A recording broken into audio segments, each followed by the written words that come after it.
ये पार्ट 2 है, इसमें हम बात करेंगे एक्सएमएल स्कीमा हमारा एक्सएमएल के सिंटेक्स को यूज़ करता है पहली चीज़। तो इसके हमारे बेनिफिट्स क्या है? पहला बेनिफिट ये, you do not use to learn new language. आपको किसी नए लैंग्वेज को पढ़ने की जरूरत नहीं होती। You can use the XML editor to edit your schema files. XML editor पे ही आप एक्सएमएल स्कीमा फाइल को लिख सकते हैं। दूसरा, you can use XML parser to parse your schema file.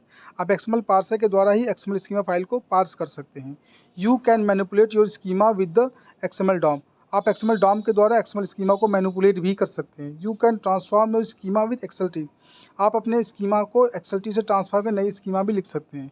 XML schema are extensible because they are written in XML. XML schema हमारा XML के फॉर्मेट में होता है, इसलिए एक्सटेंसिबल भी होता है, हम इसको एक्सटेंड कर सकते हैं। With the extensible schema definition you can, चूँकि ये एक्सटेंसिबल है, हम नए एलिमेंट ऐड कर सकते हैं एक्सएमएल के सिंटेक्स में, तो हम इसके क्या कहते हैं, री use schema in other schema. तो आप अपने इस पर्टिकुलर स्कीमा को किसी और स्कीमा में भी यूज कर सकते हैं। Create your on data types derived from the standard types. आप अपना डेटा टाइप्स भी डिफाइन कर सकते हैं स्टैंडर्ड टाइप में। जैसे हम आगे इसका जिक्र करेंगे। Reference multiple schema in same document. हम कई तरीके की स्कीमा को एक ही डॉक्यूमेंट में यूज कर सकते हैं। XML schema secure data communication. XML schema के द्वारा हमारा डेटा कम्युनिकेशन सिक्योर हो जाता है। When sending data from sender to receiver, it is essential that both part that have the same expectation about the content. अगर XML के में किसी भी दो लोगों के बीच में डेटा कम्युनिकेशन हो रहा है सपोज दैट, तो ये बेसिकली होना चाहिए कि दोनों लोगों की सेम एक्सपेक्टेशंस हो। With the XML schema the sender can describe the data in A way that receiver, हम सेंडर और रिसीवर के बीच में स्कीमा के द्वारा एक डेटा का स्टैंडर्डाइजेशन कर सकते हैं। अगर हम बात करें इसके एक एग्जांपल की, जैसे हम लिखते हैं 03/11/2004 will be the same country be interpreted at 3 November and in other countries 11 March. अगर हम इस तरीके की बात करें, डेट का फॉर्मेट अलग अलग कंट्री में अलग अलग यूज होता है, तो 03/11/2004 लिखते हैं, तो इसको कुछ कंट्री में 3 नवंबर कंसीडर किया जाए, कुछ कंट्रीज में 11 मार्च कंसीडर किया। How an XML document with the data type like this. अगर हम इसमें दूसरे तरीके का डेटा टाइप यूज करते हैं, लाइक 2003-4 इतना date, to ensure that manual understanding of the content because XML data type date requires the YYYYMMMDD format. अगर हम इस तरीके से लिखते हैं, इसका मतलब है कि ये मार्च ही होगा और 11 डेट है और हमारा ये फॉर्म, क्योंकि ये फॉर्मेट है। Well formed is not enough.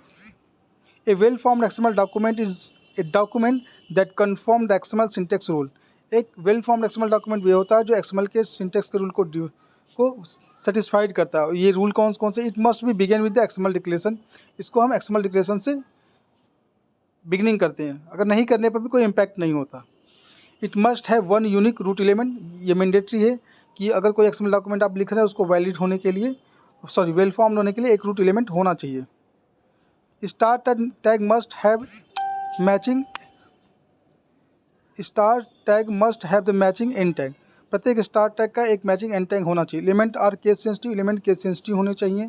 All elements must be close, प्रत्येक एलिमेंट क्लोज होना चाहिए। All element must be properly nested, element की नेस्टिंग प्रॉपर्ली होनी चाहिए। इसका मतलब क्लोजिंग ओपनिंग रैंडम नहीं होना चाहिए।